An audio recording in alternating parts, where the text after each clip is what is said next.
Everyone welcome back to another episode of Easy Equity with Akash. So quarter three शुरू हो गया है and मैं रेगुलरली जैसे से बिजनेस पढ़ रहा हूँ, नंबर्स पढ़ रहा हूँ, मैं आपके सामने ला दे रहा हूँ, अपना पीओवी बता रहा हूँ। क्योंकि सिर्फ नंबर्स बताने से तो होगा नहीं, राइट? पीओवी बताना पड़ेगा, पीओवी ही मैटर करता है। नंबर ही अगर मैं जस्ट कॉपी पेस्ट कर दिया तो आप तो गूगल से पढ़ लोगे, आप जाके वेबसाइट पे पढ़ लोगे, राइट? या नोटिफिकेशन सेट कर लोगे। मेरा क्या काम, मतलब मैं क्या वैल्यूएट कर रहा हूँ, राइट? सो मैं पीओवी बता रहा हूँ यहाँ पे। तो अल्कोहल कंपनी जीएम बेरीज, उसके बारे में आज डिस्कस करेंगे, एंड टू एंड चीज़ें समझेंगे। एंड अगेन ज़्यादा इन्फॉर्मेशन अवेलेबल नहीं है, तो जितना है उतना मैं बता दूंगा। एंड चलिए शुरू करते हैं। डिस्क्लेमर है कि I am not recommending anything, I am just giving a process, giving you a POV. मैं कुछ बाय सेल चीज़ नहीं बता रहा हूँ, मैं सेबी रजिस्टर्ड नहीं हूँ। चलिए शुरू करते हैं। तो ये एक जीएम बेरीज एक महाराष्ट्र बेस्ड एक छोटी सी अल्कोहल कंपनी है। इनका मार्केट साइज, मार्केट कैप भी देखोगे तो कुछ 2700-2800 करोड़ का है, राइट? तो काफ़ी बड़ी कंपनी तो है नहीं। एंड ये लोग डील करते हैं मोस्टली काइंड ऑफ सस्ती दारू में। ठीक है, जितना मुझे मैंने पढ़ा वगैरह उससे समझ आया, सस्ती दारू में करते हैं। तो इनका एक पार्ट है जो कि एक ब्रांड है बेसिकली, कंट्री लीकर करके, उसमें ये लोग ऑपरेट करते हैं। एंड ये लोग थोड़ा सा, मतलब सस्ती से थोड़ा समझ लो, हल्का सा प्रीमियम बोल लो। IMFL, Indian made foreign liquor, ऐसे ही कुछ बोलते हैं, मेरे को ज़्यादा आइडिया नहीं है दारू का।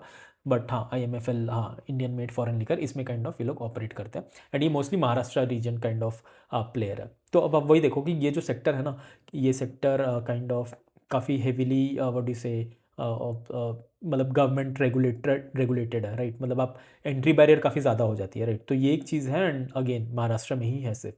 तो इधर एक मुझे दिखती है कि ये काइंड ऑफ ये नए सिटीज़ में भी नहीं जा रही है, इनके कुछ अपडेट्स भी नहीं आए हैं, ना कॉन कॉल करती है। तो यहाँ पे विजिबिलिटी की काइंड ऑफ एक मुझे थोड़ी सी दिक्कत होने लगती है, राइट? तो ये एक चीज़ है। ऊपर से क्या है ना, क्योंकि हाईली रेगुलेटेड है, तो नया सिटीज़ में जाना या नया ज्योग्राफी में जाना काइंड ऑफ एक वो हो जाता है, राइट? एंड ऊपर से इनका ऐसा कुछ ब्रांडिंग, या मार्केट में भी जाता हूँ या मेरे फ्रेंड्स जो भी कंज्यूम करते हैं, जिससे भी मतलब डिस्कशन ऐसा हुआ है, तो कभी ऐसा समझ नहीं आया कि ये जीएम बेरीज का प्रोडक्ट है या ऐसा कुछ है। तो ये काइंड ऑफ मुझे लग जाता है कि मतलब एक, मैं क्या करता हूँ, मैं जो भी कंपनी पढ़ता हूँ तो मुझे ग्रोथ ट्रिगर चाहिए होता है, राइट? तो मैं हमेशा ग्रोथ ट्रिगर लाने की कोशिश करता हूँ, पकड़ने की कोशिश करता हूँ। एंड उसको कैपिटलाइज करना हमारा काम होता है, राइट? तो इधर ग्रोथ ट्रिगर में क्या दिख रहा है कि नंबर्स, अगर अभी आप जाके देखोगे तो नंबर्स लास्ट 2 क्वार्टर से 20-22% की ग्रोथ दिख रही है। और उससे पहले अगर रेगुलरली देखोगे तो कुछ 2-3-4% की ग्रोथ दिख रहे थे लास्ट 2 साल से, राइट? उससे पहले मतलब 2022-3 के पहले ये करीब करीब 20-25-30% ग्रो कर रहा था। उसका डल हो गया, एंड अभी रिसेंटली 20% से अचानक से ग्रो करने लगे, राइट? तो ये एक चीज़ एक्साइटिंग लगेगी। मतलब मैं हमेशा क्या बताता हूँ, ग्रोथ वाली चीज़ें पे फोकस करता हूँ, राइट? तो वो अगर नंबर देखोगे तो 20% ग्रोथ, 2-3%, 5% की ग्रोथ से काफ़ी अट्रैक्टिव लगने लगती है, right? But at the same time क्या ये ग्रोथ सस्टेनेबल है कि नहीं, इस पे क्वेश्चन आ जाता है, राइट? क्यों? क्योंकि अभी लास्ट क्वार्टर 20% दे दिया, इस क्वार्टर भी 20% दे दिया। तो एक चीज़ समझ आ रहा है, कुछ स्ट्रक्चरली चेंज हुआ होगा। मे भी हो सकता है लेट से आपने प्राइस बढ़ा दी होगी, या आपने 1-2 स्टोर एक्स्ट्रा खोल दिए होंगे, राइट? तो उससे आपको लेट से मिल रही है, बट आप एक ही रीजन में हो, रीजन बढ़ नहीं रहा, वो मुझे नहीं समझ आ रहा है। तो अब अगर पूरा एक साइकिल कंप्लीट हो जाएगा, for example by cycle I mean 4 quarter complete हो जाएगा, 1 साल कंप्लीट हो जाएगा, तो लेट से आपकी 100 की पहले सेल थी, अब 120 हो जाएगी, जो 20% की ग्रोथ है। इसके ऊपर अब 20-30% का ग्रोथ ला पाओगे कि नहीं, वो मैं खोजना चाहता हूँ। वो स्ट्रक्चरली मुझे अभी दिख नहीं रही है इस कंपनी में। तो ये मेरा काइंड ऑफ एक व्यू हो जाता है। तो मेरे को अगर आप पूछोगे कि आप इन्वेस्ट करना चाहोगे, मतलब मैं क्या करना चाहूँगा, तो मैं तो अभी वेट एंड वॉच करूँगा। एंड अगेन हाईली रेगुलेटेड है, तो मुझे काइंड ऑफ थोड़ा फ्लेक्सिबिलिटी इशूज़ हो जाती है। मैं दूसरा कंपनी को ट्रैक करूँगा, और भी काफ़ी कंपनीज है इस में। पिकाडेली एग्रो है, रेडियो खैताना काफ़ी बड़ी कंपनी, यूनाइटेड स्पिरिट्स वो भी और बड़ी कंपनी है, राइट? सूला है, सूला वैसे सूला का तो कुछ ऐसा नंबर्स कुछ खास नहीं है, राइट? तो ये सब काइंड ऑफ देख के मुझे जीएम वेरीज काइंड ऑफ थोड़ा सा डल लग रहा है, ठीक है? तो ये एक चीज़ है। तो अपने को ट्रैक करना पड़ेगा कि इसमें कुछ काइंड ऑफ ग्रोथ ट्रिगर्स दिख रही है कि नहीं। एंड ट्रैक करने के लिए अगेन कौन कॉल वगैरह अवेलेबल है। तो आप ऐसा समझ के चलो, कुछ भी चीज़ें अच्छी या खराब होती है ना, तो आप उसको सिर्फ हमेशा फेस वैल्यू पे नहीं ले सकते हो। क्यों नहीं ले सकते हो? कि लेट से मतलब ऐसा नहीं ले सकते कि खराब होगी तो खराब ही है, या अच्छी होगी तो अच्छी ही है। तो आपको उसके पीछे क्वेश्चन समझना पड़ेगा, मतलब उसके पीछे रीज़न समझना पड़ेगा क्या हो रहा है, राइट? तो मैं एनालिटिक्स बैकग्राउंड से हूँ, तो मेरा तो काम यही रहता है कि मेरे को क्वेश्चन समझना है, मतलब समझना, अंदर में डीप डाइव करके देखना है कि क्या चीज़ें चल रही है, राइट? अब लेट से ये 20% ग्रोथ आई, कंपनी आके बोलती है, मैं ये जस्ट मैं मेकअप कर रहा हूँ, राइट, बना रहा हूँ। तो लेट से कंपनी आके बोलती है कि भाई मैंने 15-20 स्टोर खोल दिए थे, इसके वजह से आए हैं। एंड गोइंग फॉरवर्ड ये स्टोर जस्ट खुली हैं एंड उससे 20% आए। तो आपको क्या समझ आएगा कि गोइंग फॉरवर्ड ग्रोथ और आएगी, क्योंकि वो जैसे जैसे स्टोर मैच्योर होंगी तो नंबर्स और बढ़ते जाएंगे, 20 का 30, एंड ये सस्टेनेबल रहेगा, राइट? एंड गोइंग फॉरवर्ड और वो स्टोर्स खोलेंगे या और ज्योग्राफी में जाएंगे, right? But at the same time ये बोलेंगे नहीं भाई मैंने वन टाइम प्राइस हाइक किया था, या फिर लेट से कुछ टैक्स रिडीम हो गया, या कुछ भी, मतलब कुछ रैंडम बता दिया कि रॉ मटेरियल प्राइस क्रैश हो गया था उसके वजह से आ गई है। तो सस्टेनेबल नहीं दिख रही है मुझे, राइट? मतलब हो सकता है कि ये 20% शॉर्ट टर्म हो, या फिर हो सकता है कि एक ही साल तक हो, एंड उसके बाद raw material prices next year से गिरे नहीं रहे। तो ये सभी चीज़ समझना होता है कि भाई ये ग्रोथ सस्टेनेबल है कि नहीं। सिर्फ नंबर्स देख के कि एक बार हाई हो गया एंड उसमें आप पैसे डाल दो तो वैसे मेक सेंस नहीं करता है। वो कितना सस्टेनेबल है, कितना दूर तक हो जाएगा, कितना लंबा रेस का घोड़ा है ये, वो हमें को समझना पड़ता है। क्योंकि मार्केट क्या है ना, मार्केट जैसे मैं भी मार्केट का पार्टिसिपेंट हूँ। मार्केट क्या है, मार्केट को चाहिए ग्रोथ की विजिबिलिटी। मार्केट एक फॉरवर्ड लुकिंग इंजन है, राइट। तो आप ऐसे समझ लो कि आप अगर बहुत टाइम से एक कंपनी में हो, आप 100 रुपया से सैलरी कमाते हो, या लेट से 10 लाख सैलरी कमाते हो, एंड आपने स्विच कर लिया एंड आपको 130 मतलब 30% की हाइक मिल गई, आपकी 13 लाख सैलरी होगी, आप काफ़ी खुश हो। बट उस कंपनी में अब जाके लेट से 3 साल तक आपको ग्रोथ ही नहीं मिली है, 2-3% की हाइक मिली है, एंड 3-4 साल के बाद आपकी सैलरी 14 लाख हुई। मतलब 4-5 साल में सिर्फ आपने 1 लाख रुपये एक्स्ट्रा अपना सैलरी बढ़ाया, राइट। बट अंडरलाइंग में देखो, जो मार्केट पार्टिसिपेंट्स है आपके लाइफ में, आपके लाइफ में पार्टिसिपेंट्स कौन हो गए, आपके mummy papa, family member, girlfriends वगैरह, सबको ये सब हो गया, राइट। उनका तो एक्सपेक्टेशन बन गया ना भाई, ये तो 30% सैलरी हैक कर लेता है, तो नेक्स्ट ईयर तो 15-20% मिल ही जाएगा, 30% मिल ही जाएगा, राइट। उनके भी खर्चे और एस्पिरेशन उस हिसाब से बढ़ जाएंगे।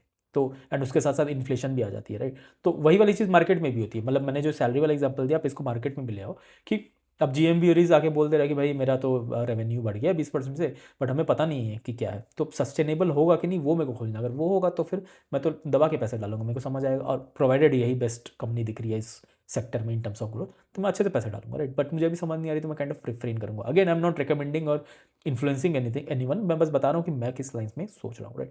एंड अगेन ये सब मैं बताता हूँ अपना POV इसलिए बताता हूँ ना, क्योंकि POV बताऊंगा तभी तो आप या तो अग्री करोगे या तो आप डिसअग्री करोगे, राइट। बट आप एटलीस्ट एंगेज होगे। अगर मैं सिर्फ नंबर्स बता दूंगा तो फिर क्या ही हुआ, ये तो कॉपी पेस्ट हो गया। ये तो आप AI टूल से करवा लो, गूगल में जाके देख लो, या बस डॉक्यूमेंट खोल के पढ़ लो, राइट। उससे सेंस मेकआउट नहीं करता। सेंस मेकआउट करता है मैं अपना POV दूंगा, देन आपको समझ आएंगी चीज़ें समझ आएंगी, आप अपना एक माइंडसेट बिल्ड कर पाओगे, आप एक काइंड ऑफ फ्रेमवर्क बना पाओगे, राइट। सो यही है मोस्टली इस कंपनी में। एक मैं कंपैरिजन कर लेता हूँ, मैं वैल्यूएशंस करने लगूँ, वैल्यूएशंस करके क्या फ़ायदा है। चलो वैल्यूएशन आपको करना भी है, तब देखो 2800 करोड़ की कंपनी है, आज की P 17-18 दिख रही है। तो अब 17-18 P आप देख के बोल दो कि भाई कहीं काफ़ी सस्ता है। फॉरवर्ड लुकिंग P आप कर लोगे तो 1.2 से डिवाइड कर दो, क्योंकि 20% की ग्रोथ है, तो एक 15-16-17 उसी रेंज में आएगी, राइट। बट आप ऐसा सोच के चलो कि लो PE क्यों है। अगेन इसमें क्वेश्चन आपने कभी किया है?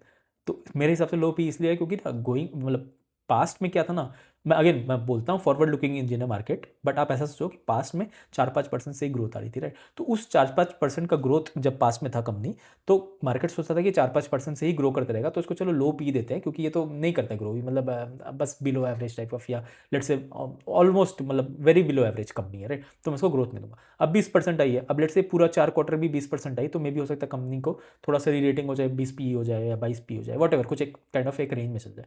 बट उसके बाद भी अगर ग्रोथ ट्रिगर सस्टेनेबल दिखने लगे या नंबर्स बैक टू बैक अच्छे आने लगे ना, तो मार्केट को दिखे अच्छा हाँ इसका तो मौका छूट जाएगा, चलो इसमें दबा के पैसे डालते हैं, क्योंकि ये भागने वाली है एंड ये नंबर्स पे नंबर्स दिखाती जा रही है क्वार्टर पे क्वार्टर, राइट। तो इस लाइन्स पे हमें सोचना पड़ता है, इस लाइन्स में मार्केट काइंड ऑफ वर्क करता है। तो आप भी काफ़ी कंपनीज देखे होंगे, आपको समझ आएगी, तो इसी लाइन्स में रहती है। आपको कुछ, अगर आपकी भी कोई ऐसी स्टोरी है, कुछ ऐसे आपके संग एनकाउंटर हुआ, तो प्लीज़ कमेंट करो, आप बताओ, हमें भी अपना शेयर करो एक्सपीरियंस, राइट। तो एक और कंपनी है, ये रिलेटेड नहीं है, मैं बस एग्जांपल बता रहा हूँ पर्सनल एक्सपीरियंस से। तो एक कंपनी थी युवराज, युवराज हाइजीन करके। ये लोग क्या करती है ना, ये लोग HIC करके एक ब्रांड है, उसके अंडर वर्क करती है, उसके ब्रांड से काइंड ऑफ इनका बिजनेस चलता है। ये सब वही बनाती है, स्कॉच ब्राइट जैसे 3MM इंडिया नहीं है, स्कॉच ब्राइट जो बनाती है, झाड़ू पोछा वगैरह का सामान बनाती है, ये उनका ही काइंड ऑफ इनका वैसा बिजनेस है, HIC ब्रांड के अंडर में, राइट। तो इनका क्या हुआ था ना, लास्ट ईयर जून से, मतलब इनका भी काफ़ी साल से डिग्रोथ चल रहा था, loss making company kind of थी, ठीक है। तो लास्ट ईयर जून से इनका 70-80 100-150 मतलब 100-200% के रेंज में इनका नंबर्स अच्छा नहीं लगे, राइट। तो 3 क्वार्टर अच्छा है, तो मुझे लगा कि भाई ये तो चल पड़ेगी, कंपनी भाग जाएगी, और स्टॉक भी भागने लग गया था, तो मैंने इसमें छोटा सा पोजीशन बनाया। अब इसके बाद क्या हुआ कि जैसे मैंने चौथा क्वार्टर में पोजीशन बनाया, उसके बाद वो ना फ्लैट आ गई सी। तो वही सोचो, मेरा एक्सपेक्टेशन क्या था, मैंने देखा था भाई 100-150% की ग्रोथ आ रही है, तो अब गोइंग फॉरवर्ड 50-60% तो आएगी जब बेस बढ़ जाएगी। बट जैसे ही बेस बढ़ी ना, तो सेल आ गई -0.5%। इस क्वार्टर भी आप देखोगे 10% की डिग्रोथ है ये युवराज में। ये मैं GM से बस बता रहा हूँ कि एक साइकिल कंप्लीट होने के बाद, बेस बढ़ने के बाद, ये कंपनी सस्टेन नहीं कर पा रही है। एंड अगेन ये कंपनी कॉन कॉल भी नहीं करती है, तो जब कॉन कॉल नहीं करती है तो मुझे रीज़न ही नहीं पता चल रहा है ना भाई, ये सस्टेनेबिलिटी आ कहाँ से रही है, नंबर्स आ भी रही हैं कि नहीं, या गोइंग फॉरवर्ड आएंगी कि नहीं, राइट।